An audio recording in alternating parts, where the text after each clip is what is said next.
Welcome to the Freedom Blueprint Show, a podcast about creating the lifestyle you want through your small business.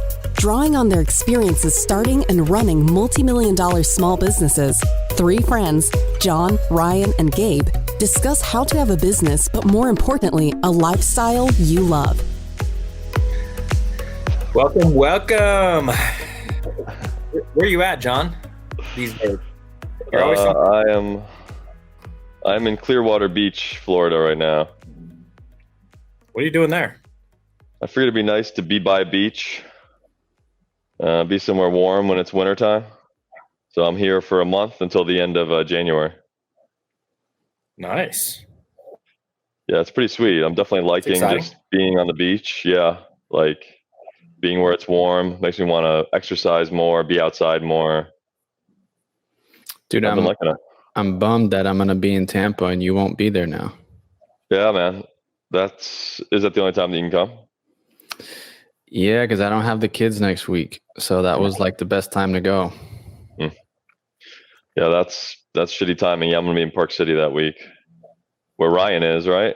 Ryan? I'm in Snowbird. And it's funny you said that about outdoor time. So I was in the jacuzzi last night talking to some people, and this guy was from New York, and he said the biggest thing he sees the difference between Utah and New York is in New York, people ask you what you do and who you know. And in Utah, they ask you, what kind of outdoor activities do you do?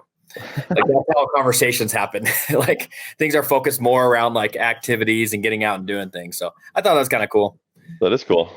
How's the skiing going? It's amazing. Yeah, so I prefer Snowbird over Park City. Park City has more of a nightlife. You guys would probably like that more, but Snowbird has the better snow. Sweet, man. Yeah, I've been to Snowbird, skied there a few times. Yeah, it's legit. So the snow's pretty good this year?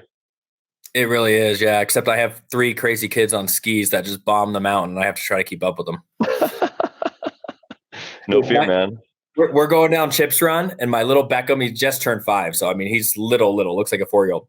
And he's flying, and I see the sign that says cliff, and I'm like, Beckham! And he just takes himself out like 4 feet from the edge of the cliff. Oh, my gosh. Kids, man, they kill me. All right, well, let's jump into this. So we're going to talk about finding time to think, right? Thinking time. Yes. If there's one person in the world I would think of when this subject comes up, would be Gabe Garcia. Like you find the most thinking time of everybody, anybody I know. And what's cool is I didn't know we were going to talk about this morning.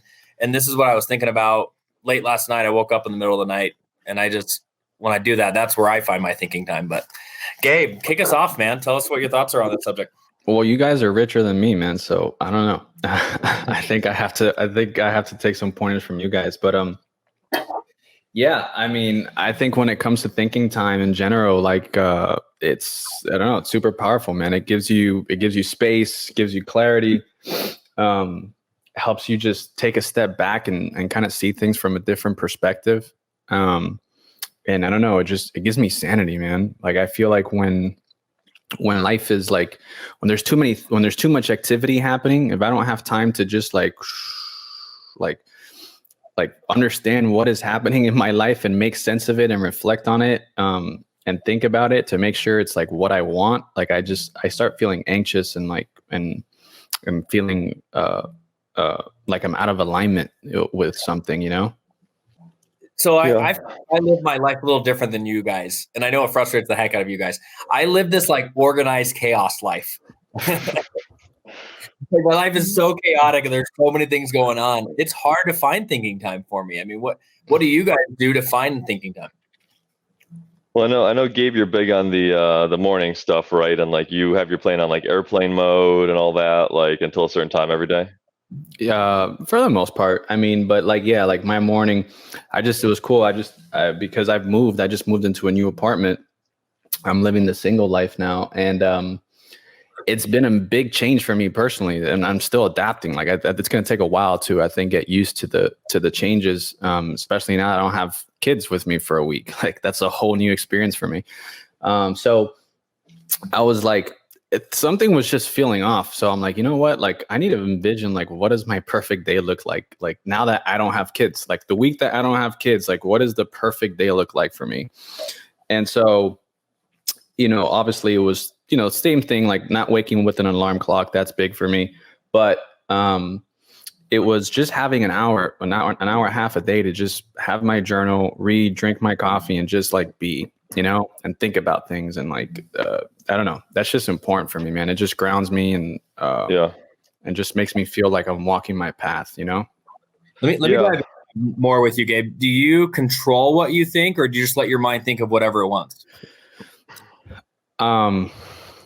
Both. So if like when I read, I get a lot of ideas. Like reading really sparks ideas for me.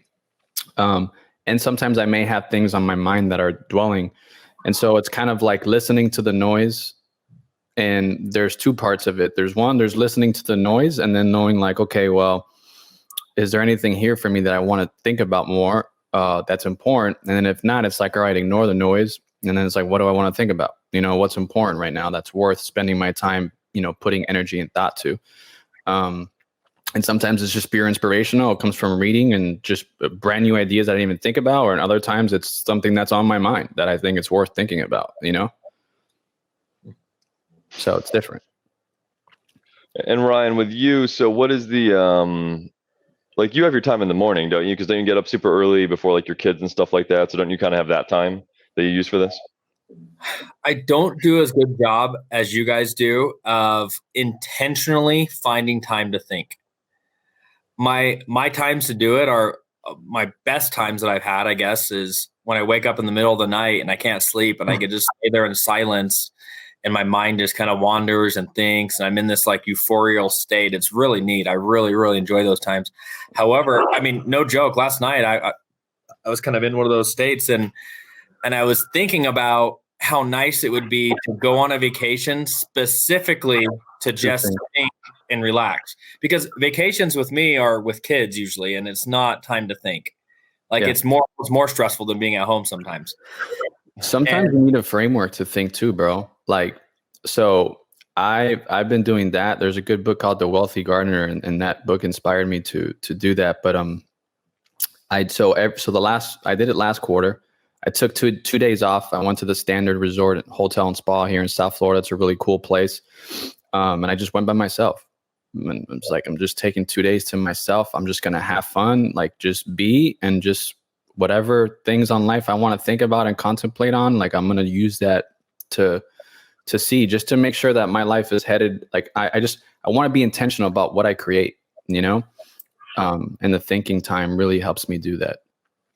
With me turning 40 this year, I'm learning how important it is to become intentional with my time in my life. Like the decisions I make are going to affect me for the rest of my life, right? At this point, like I can't just keep starting over, right? Like at some point, like this is it.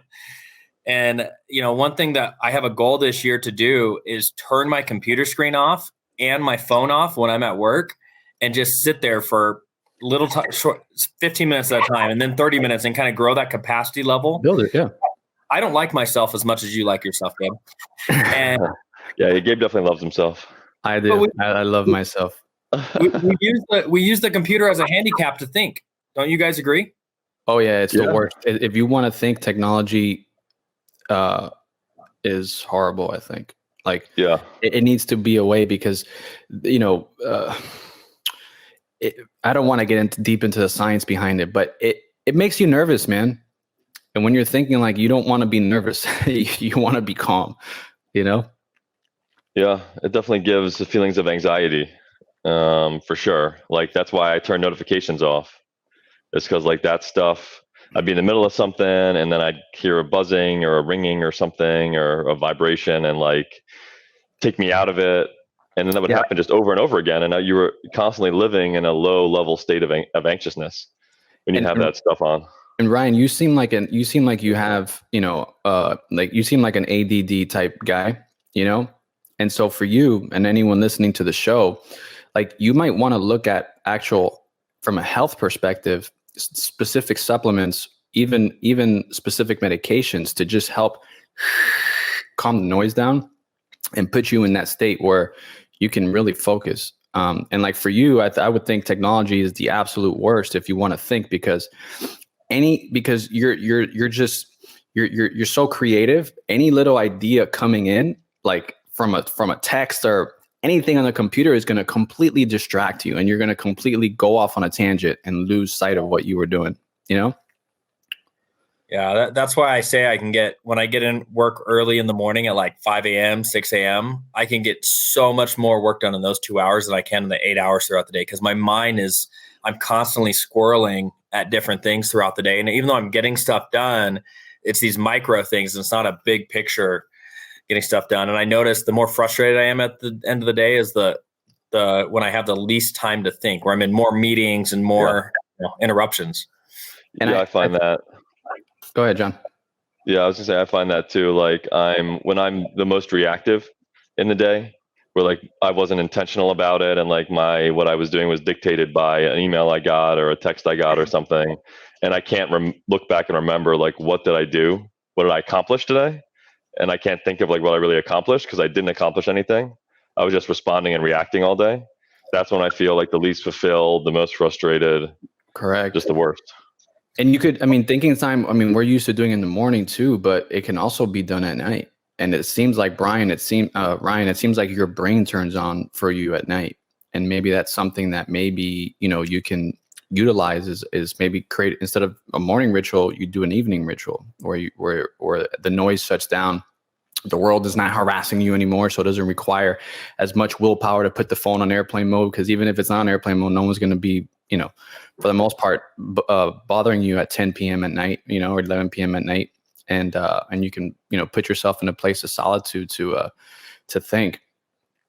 That's why I said I live this unorganized chaos. And I know it's frustrated you guys in the past because it affects your guys' life when, we have things planned and my family gets in the way. And unfortunately, I choose my family most of the time. And it's just hard because when you have a wife and kids, like you could have set times, but their schedules. Yeah, there's always interruptions for sure. Yeah, so it's just a little harder with wife and kids. That's all. So I've got to be very, very intentional about it. And I've got to find ways at work to do it and say, people, leave me alone. I'm in my thinking mode. Yeah. And I think especially like, there's a couple of things I want to talk about, but I think we all know, like when it comes to like managing your time or just being intentional, right? Like what you do, like it doesn't matter how much shit you get done if it's the wrong thing, right? Like you can be the best productive person, but if you're doing the wrong thing, like you're not being productive. And I find that thinking time like helps me not fall into that trap, It helps me step back and be like, okay, it's like what I'm doing, like, does it really matter? And is it important? And is this shit really taking me to where I want to go? And if it's not, then I'm thinking about, okay, well, what adjustments do I have to make? Like, what changes do I need to make? And yeah, it helps me. I think a lot about money. I like thinking about money, and I like thinking about my finances and all that stuff. So I'm always thinking about like, well, where should I invest and how should I invest and what type of deals do I want to put money in and what's going to drive my net worth this year? What are the 2 or 3 things that if I did this year just changed in my activity that my net worth would grow and things like that. And I don't know, I just find thinking very valuable for that. I also find it very valuable when there's a big decision to make or a big problem that's bothering me or weighing on me. It's like instead of just ignoring it and just dealing with it and being reactive, it's like, all right, let me take a step back and like really just have an hour to just soak it in and see what's the best way to go about doing, solving this problem. Or it doesn't even need to be solved, Yeah. Yeah. I find the like having some open space in your life where you're not constantly doing stuff, which, Ryan is probably with the wife and the kids and everything, and just the way that you are, I would imagine would be more challenging for you than maybe for like Gabe and me, but like just having that like space where you're not doing stuff. A lot of times answers to problems that I have or like insights will come in that like open time, like it'll come like at night after I shut like work down and then I don't like start it back up again, or like in the morning before I've started work when I'm like making breakfast or meditating or whatever I'm doing, like that's when I'll get like insights or whatever, or like clarity.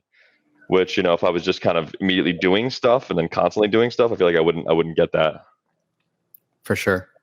Can I use a top of a mountain example? Sure. Get it? So there's this concept that with your employees, if you show them what the top of the mountain looks like, they're much more willing to climb it with you. And I think that same concept applies here, that at least for me, when I feel anxiety, it's because I feel like there's chaos and there's no plan or data, or in my mind, I can't envision how I'm trying to achieve my goal. And I get so much stuff coming at me and I'm getting distracted and I feel like I'm not getting stuff done. And I think that's what the thinking does for me. That thinking time, it's not to not think about work. It's actually to think about work in an organized manner. For sure. And it puts me back in a place where it's like, okay, what does that mountain look like? What are the steps to get there? What do I need to buy to be able to, what do I need material do I need to be able to climb the mountain, and realign myself with what those goals are? And that gets me into that calm stage again. Isn't that interesting? It's not, I think the rest of the world looks at it like, no, you need to go on vacation and get away from your work and not think about work and unplug. I keep hearing that word. And I think it's appropriate at times. But people in my office, like, I'll be sending them these like really in-depth emails about cool processes and things I'm thinking about. And they're like, dude, just unplug, stop thinking about work. And for me, this is me unplugging from the chaos. This is me from, I'm in my happiest state when I can see the mountain and understand what it looks like. Absolutely.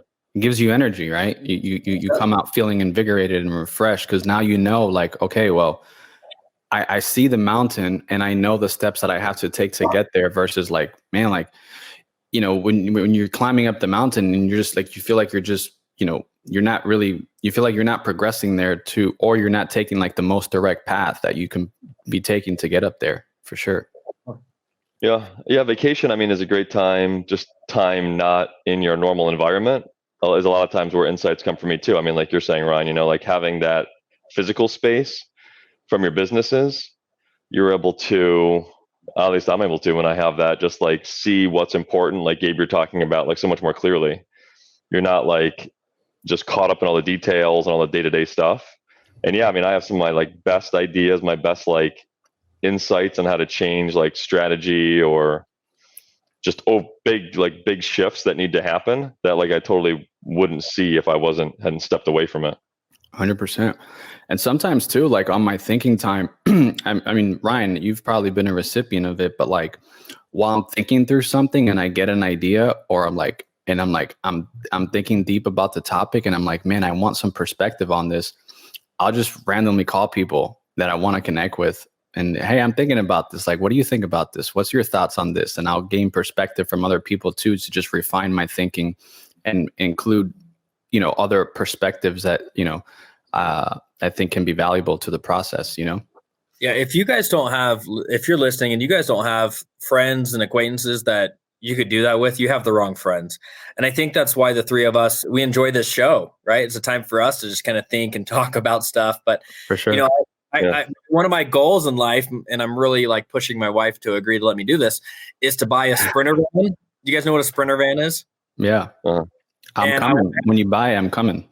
I want to have 4 seats that face each other with a table in the middle, and we're going to throw mountain bikes in the back and whatever in the back. And we're just going to go on a long freaking road trip. We'll hire a driver and we'll go on a long road trip and we'll all just sit there in that van and talk and hang out. Like, that's thinking time to me. That is a great example of finding other people's perspectives and thinking about things that are bigger than yourself.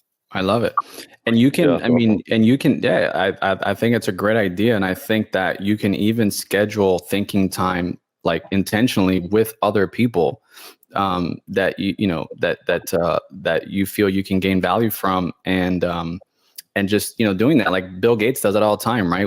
On his Think weeks, Buffett comes, and other high level thinkers come, and they just fucking think about things and talk about things, and and it helps them a lot. Yeah, it's so good. Yeah, it's amazing how some of the busiest, like most materially successful, certainly like people, and who have the most responsibilities, do this. Like Bill Gates takes the whole week. Like Richard Branson, a little bit different, but he lives on the island, and runs his businesses from there. So his whole life is physically quite removed from everything that he does. So yeah, it's pretty amazing. It's people who have much less on their plate, really, that a lot of times are the ones that like can't get away, or can't feel like they feel like they can't make the time. So I was on a webinar with Branson maybe about a month and a half ago. And it was cool because they were asking about like what is, how does he live his life and some of his morning rituals and routines and stuff like that. And for him, one of the things for him was just like having fun. He's like, every morning I have to have fun. He's like, so he goes out and plays tennis for 2 hours or goes on a bike ride, or he does something like that that just sharpens his mind, invigorates him, and gives him energy to go through the day. And you look at him and dude is amazing. I mean, he's I don't know how old he is. I think he's in his 60s or something. He looks great. He's super fit, and the guy is super energetic and excited about what he's doing. And I'm like, man, that's a great model for like, as you age to just be in your A game at all times, That is. So it's like $1,000 a night, but I thought about it again this morning. It's serendipitous that you brought that up, Gabe. Are you guys willing to commit to go to his island and hang out for a week?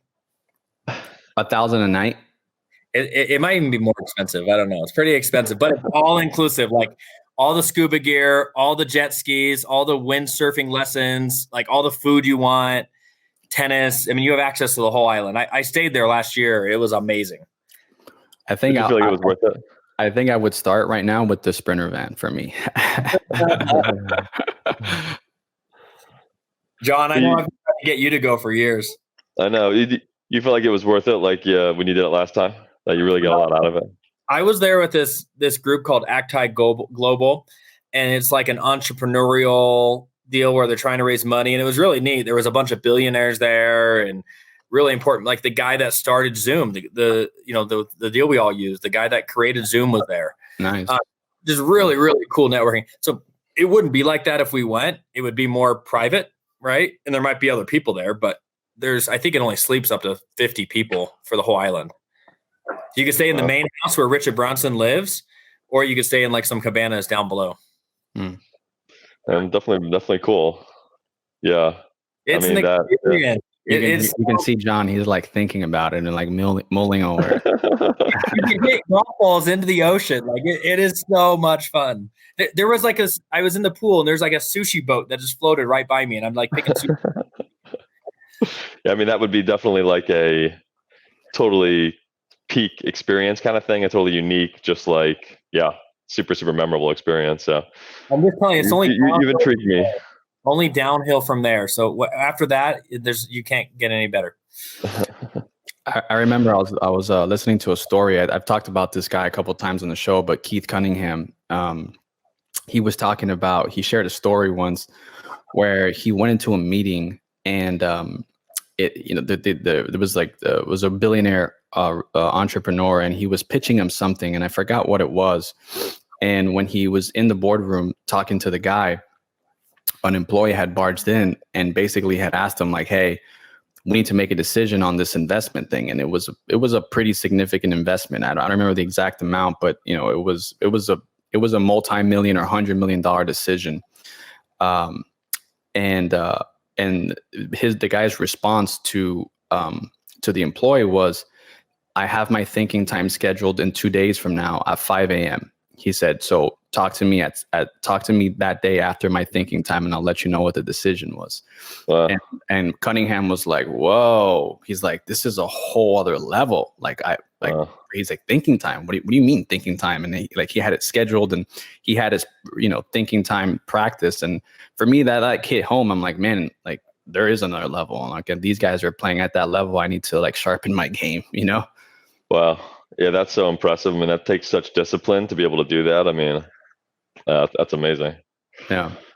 Yeah. I'm not there either. I'm not at the level of like actually scheduling out. I have times that I'm sort of decompressing and stuff, and but not like just full on thinking time, but it's something that's worth doing.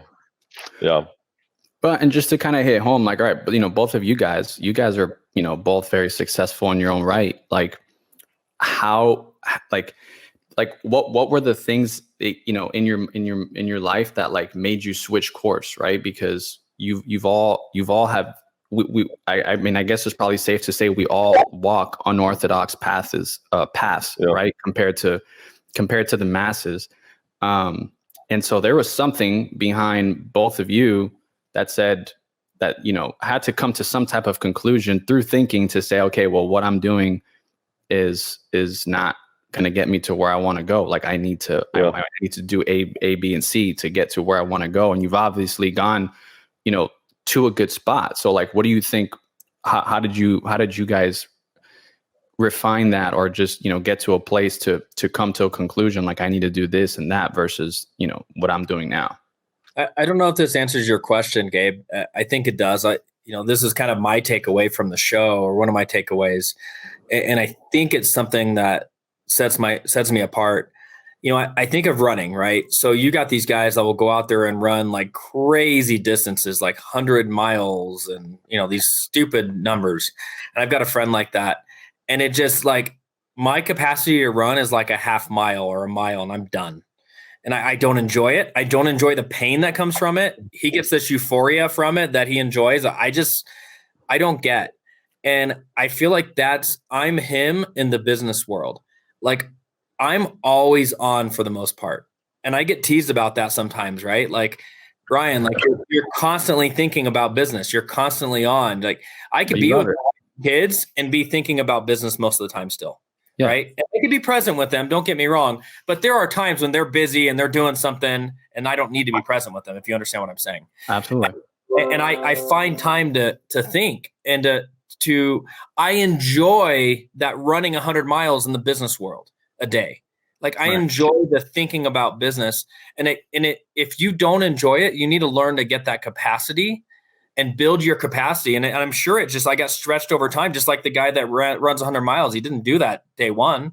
You got to build your capacity. And like you said, Gabe, you need to find things that give you energy, because if you're just thinking all day long and it's draining you, then you're never going to be happy. Right. Yeah. Well, and that's what I love about you. Like when I see, because I know you post a lot of the things you think about on social media, and and so I always observe the way that you think, and I honestly enjoy watching the process, because I'm like, man, he's so creative, and like his brain is just always flowing and thinking about these ideas, and it's fun to watch, and it's contagious, and you can tell that you thoroughly love business, and it's cool. Yeah, I agree. I think it's a good observation, Gabe. I mean, I noticed that too with Ryan. I mean, he really this is really his jam. He really gets off on this stuff. Like these ideas and kind of having so many ideas and a lot of things going on at one time. And this idea, what about this idea? You know what I mean? Like that's kind of like he's like fired up. So yeah, it is. It's cool to see that level of passion and interest. And that it shows that Ryan, you're probably doing the right thing and you're in the right place, when you just can't help yourself, but have all these ideas and be excited. That's a good sign.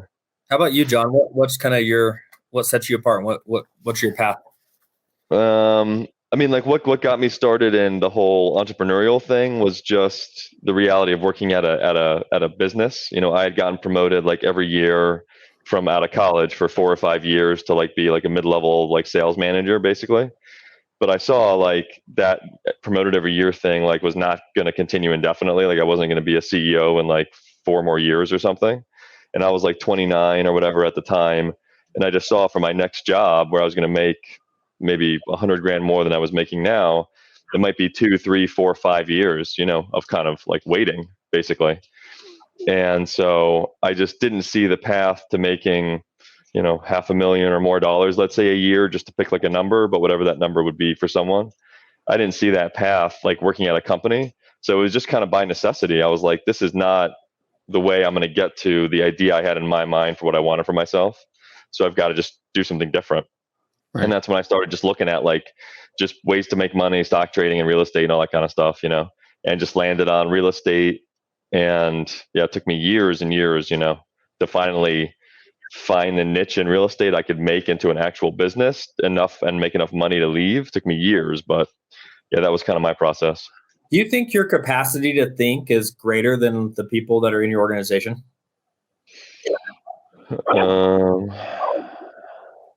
I think no. I mean, I think my interest in thinking or whatever is maybe greater. Maybe I would say that for some people at least, like just the extent to which I am thinking about things, so I don't know, maybe I would say it kind of like that, but I wouldn't necessarily say capacity, I don't think. I just think the employee mentality is to shut up the clock and not think.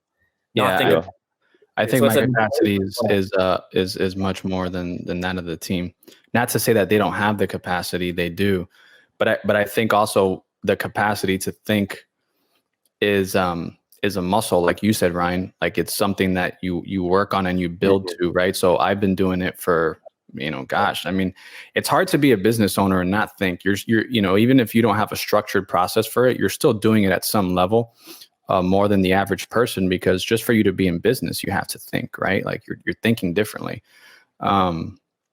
For me, and reading has just always been a great tool for thinking time, because reading just sparks my brain with ideas, and whatever I'm reading about gives me new. I mean, that's how I got into real estate, through reading. Like I was reading Rich Dad Poor Dad one day, and I'm like, shit, like I never thought about money working for you and assets bringing you money. And that's the first time I ever heard of that idea. And I'm like, I started thinking about it, and then that's how I got into real estate, because I'm like, I think this is a good idea, Yeah, it's funny you say that, Gabe. When I do audiobooks, I do more audiobooks than reading, although I do enjoy reading books. I have to stop even within a chapter when I come across a really good point. Like I can't just keep reading. Like it's too much. Your brain turns on, and then it starts like the gates open. Yeah, I have to stop and just let it flow. Yeah, and, same here. Same here. I'm a big proponent. I'm doing this with my teams. I don't know if this will be a takeaway for anybody watching this, but we don't read books as teams anymore. We used to do that. We used to read all right, this week we're chapter 1, this week we're chapter 2, this week we're chapter 3. Now it's go read Clockwork chapter 2. Go read Rich Dad Poor Dad chapter 6. And we're going to talk about chapter 6. Like we pick books with certain chapters to read and talk about those chapters because it's more subject-based. Books cover multiple subjects within a book. Right. That's awesome. Yeah, very cool. Well, cool. I'm curious too. Like one thing I have a thought for you guys. I try and leading by example in my company. Like I had a goal this quarter to read 13 books. Quarter 4, I ended up reading 11. But I kind of set the standard with that. But I really try and influence the team to at least read one book a quarter. But now what I'm trying to figure out is, all right, they're doing the reading, but we're not getting smarter as a team. Like I think collectively, right? Like now that, Ryan read this book and John read this book, like how do we as a team now extract what Ryan just learned and John just learned and make the group smarter, We incorporate it into our level 10s. We spend 15 minutes we add 15 minutes to our weekly meetings and we go over the chapter that we all read together. Like an educational topic on the meeting. We just talk about it. How does that apply to you guys? How does that apply to your department? How does that apply to your personal life? And everybody just talks about it. It's at least one step closer to what you're trying to accomplish. I mean, it seems to be working in our organization. I like it. I'm gonna. I do too. Yeah, I do too. Yeah, I think that's probably a good point to end on this. I think that's a really good tip, something that everybody can do. So our first live, a little bit of technical working out on the front end, but yeah, thanks for whoever listened to this. Appreciate it. All right, guys, have a great day and see you on the next show.